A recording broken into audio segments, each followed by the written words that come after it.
most terrifying encounters that I've ever experienced. I still get nightmares just thinking about it. As a matter of fact, the nightmares reoccur so frequently that I see them more often than I see my relatives who live down the street from me. The dreams took place in what looked like a forbidden realm of darkness, almost like I was in an underground world where the sky was red and my surroundings were engulfed in flames. Where the hell am I? Is anyone out there? That's when I see a woman casually approach my direction, except she's spider walking backwards like a scene out of The Exorcist. Her face was distinct. I recognized her in all my other reoccurring nightmares.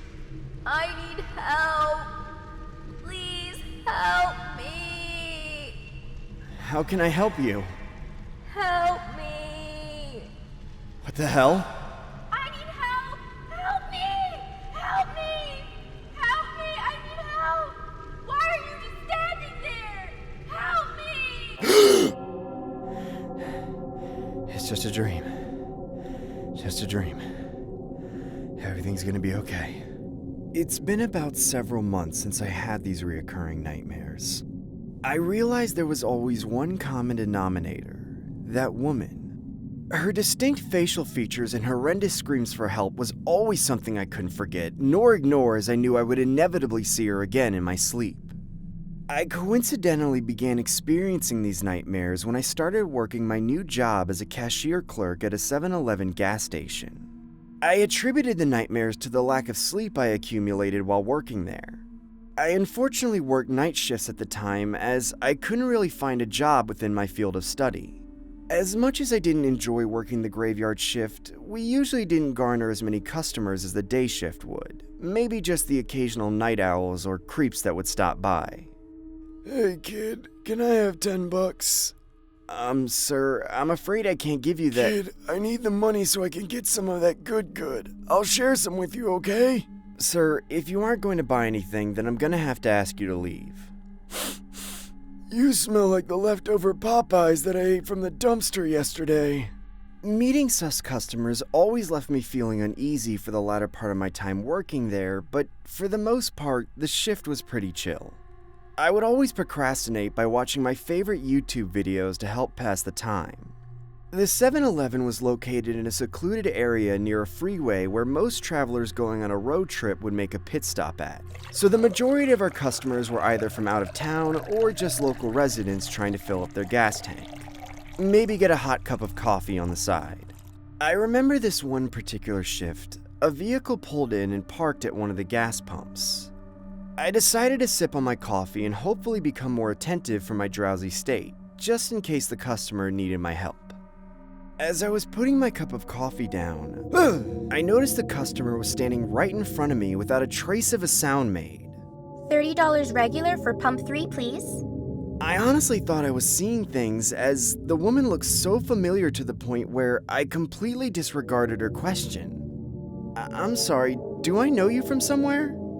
No, not that I know of. I feel like I know you from somewhere. You look really familiar. Sorry. I think you might have the wrong girl, sir. But I think we met each other from somewhere. I just know it. Are you sure we didn't go to school together? No, we didn't. I really have to get to work now. Oh, I'm sorry, ma'am. It's been a long night. $30 for pump 3 it is. The woman then slid $30 towards me and began walking towards her vehicle. That's when I put 2 and 2 together.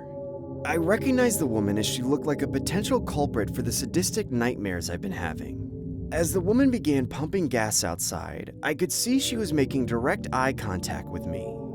Probably because my brief interrogation made her feel a little uncomfortable. I decided to lock eyes with her as I wanted to observe more of the woman's mannerisms, in hopes that I could potentially pick up any significant ties to her physical appearance in relation to my reoccurring nightmare. Her face, her eyes, that has to be her. I just know it. The woman eventually got inside her vehicle and drove off as I stood there completely flabbergasted till my shift was over. The next evening, I recall getting ready for another shift as I personally like taking hot showers beforehand. I remember taking the late night bus to work while casually glancing at the window, pondering if I was ever going to encounter that woman again. The ride to work took approximately 30 minutes, so taking a power nap was completely justifiable.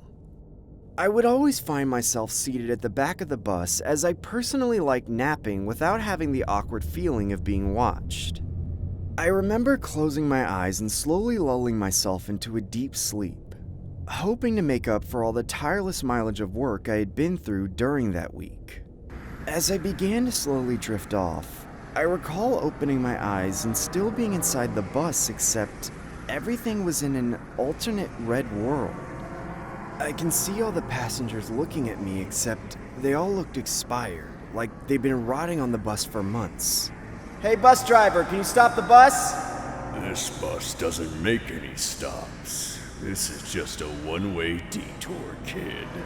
Bus driver, I need to get off now! That's when I saw her again, sitting near the front of the bus, glancing at me while repeating the words, Help me! Help me! Help me! "Sir, I'm going to respectfully ask you to exit the bus, please." As I departed the bus, I remember walking an extra 10 minutes to work as the bus driver abruptly dropped me off due to my impromptu disturbance. I eventually made my way inside the 7-Eleven and began my shift, making my usual cup of coffee. That's when I see a familiar vehicle pull into one of the gas pumps and put itself in park. Oh my god, that's gotta be her again. The same exact woman that I encountered the last time got out of her vehicle and began entering the gas station. I began to stroll on my cell phone without making it seem like I was intrigued by her appearance while she casually approached the front counter and said, $30 regular for pump 3, please. "Ma'am, do I know you?" No. Didn't you ask me that last time? "Yeah, but I'm sorry, it's just, I feel like I've seen you in my dreams before." Sorry, kid, but I'm unfortunately taken. "No, I wasn't trying to get at your... My apologies, ma'am. $30 for pump 3 it is." The woman then leaves the cash on the counter and begins to head outside to pump gas into her vehicle. As I nosily glance at the woman, I see the same homeless creep from the other night approach her. He honestly looked like he was on something from the way his eyes were bloodshot and twitchy. I assumed he was going to harass her for change like how he does with most of the customers that come by during these hours. But what happened next, I never saw coming.